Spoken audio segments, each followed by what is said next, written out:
All right, so you want to know if George R.R. Martin's Fire and Blood is worth your time? Straight to the point, I like it. We're going to do a deep dive on this one, folks, and help you decide if it's the book for you. Yeah, should you read it or should you skip it? That's what we're here to find out. We'll cover the writing style, the content, how it compares to some other books you might have read. And it gets a little complicated because it's written in a really unique way. It's like a history book. A history book. Yeah, but written by a fictional Archmaester in the world. Okay, so right off the bat, that's going to throw some people off. It definitely will. Some people on Goodreads have said it's like reading a textbook. Ugh, if I want to read a textbook, I'd go back to school. Exactly. So if you're looking for another Game of Thrones with all the action and intrigue, Yeah. you might be a little disappointed.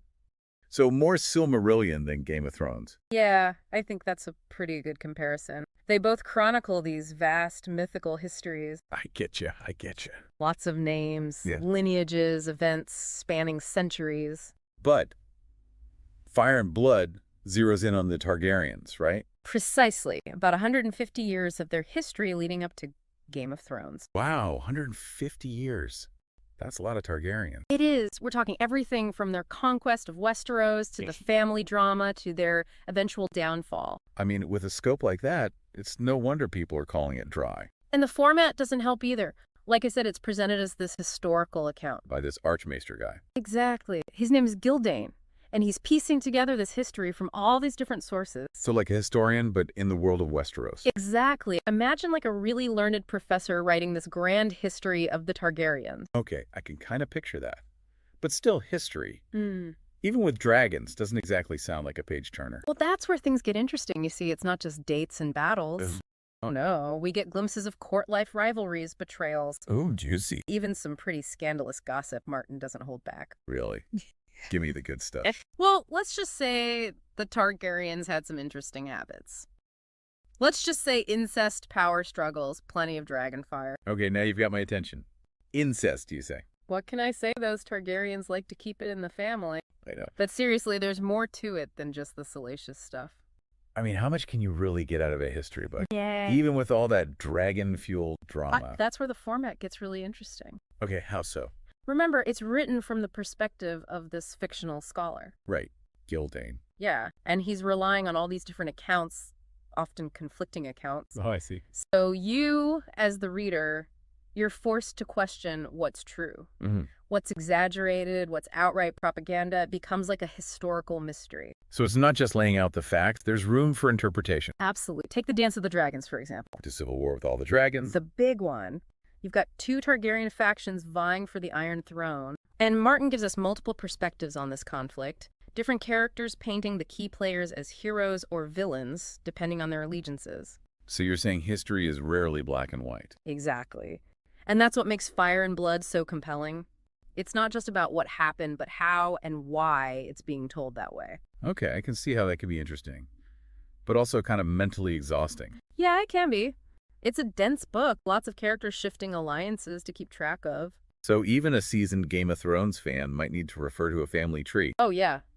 Definitely. More than once, probably. This is what worries me. Honestly, I'm already struggling to keep all the Starks and Lannisters straight. I hear you. It's definitely a commitment. And now I've got to memorize a whole new cast of characters with their complicated Targaryen names. I know. But look at it this way. You're getting a deep dive into the dynasty that shaped the world of Game of Thrones. I guess so. You learn about the origins of those legendary dragon eggs, the rise and fall of different Targaryen rulers. I do love dragons. It adds a whole new layer of depth to the stories you already know and love. Okay, I can see the appeal. Hmm. But for a more casual Game of Thrones fan, like myself, someone who mainly enjoys the show, is there enough there to keep me entertained? I mean, it's historically important, but is it actually a fun read? Well, fun is subjective, right? It depends what you find fun. But let me give you an example. One of the things I loved about Fire and Blood is how it introduces these fascinating characters who don't even appear in Game of Thrones. Oh, like who? There's this woman, Lady Alyssa Farman. She gets fed up with courtly life and decides to strike out on her own. Good for her. She becomes this skilled sailor and eventually captains a ship that sails beyond the known world, exploring uncharted territory. Wait, what? She just sails off the map? Pretty much beyond Westeros, beyond Essos. What's out there? That's the mystery. It's a tantalizing glimpse of a world much larger than what we typically see in Game of Thrones. It makes you realize how much we still don't know about Martin's universe. I have to admit, that is intriguing. So even though it's focused on history, there are still elements of adventure and exploration. Absolutely. And those elements are woven into the historical narrative, making it feel like you're uncovering lost secrets rather than just reading a dry textbook. Like, I'm Indiana Jones, but for Targaryen history. Exactly. That makes sense. I'm starting to see the appeal. It's like a behind-the-scenes look at how everything in Game of Thrones came to be. But what about the writing style itself? Is it as engaging as Martin's other books? That's where things get a bit trickier. Oh, The prose in Fire and Blood is definitely more academic and less character-driven than what you find in A Song of Ice and Fire. so you say it's well-written, Oh, yeah, definitely. but maybe not as emotionally gripping. Yeah, I think that's fair, given the format. To be honest, with all this talk about dry history and complex family trees, I'm still not convinced this is something I'd enjoy. That's fair. It's definitely a book that requires a certain level of dedication and interest in the world of Westeros. So how do I know if it's for me? Let me put it this way. If you're the type of person who devours Game of Thrones fan theories, spends hours poring over maps of Westeros, and can't get enough of Targaryen lore, then Fire and Blood is a must-read. Nice. But if you're mainly interested in the fast-paced plot and character drama of the main series, you might find this one a bit too dense and academic. So it's less about whether the book is good or bad, Right. and more about whether it aligns with my specific interests as a reader. Exactly. It's like you said, it's about whether it aligns with you as a reader. So at the end of the day, is Fire and Blood good? You know, it's hard to say.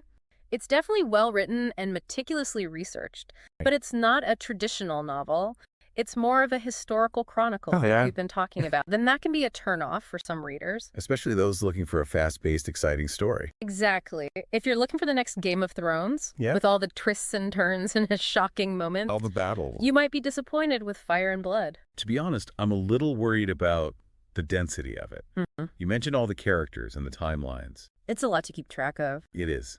I'm already getting lost just thinking about it. Well, there are definitely a lot of Targaryens to keep straight. And all those names start to sound the same after a while. That's true. But on the other hand, the level of detail is incredible. Tell me more about that. Martin really fleshes out the history of the Targaryen dynasty. Okay. He covers everything from their customs to their beliefs to their political machinations. You really get a sense of their rise and fall. Absolutely. And you see how their choices shape the world of Westeros as we know it.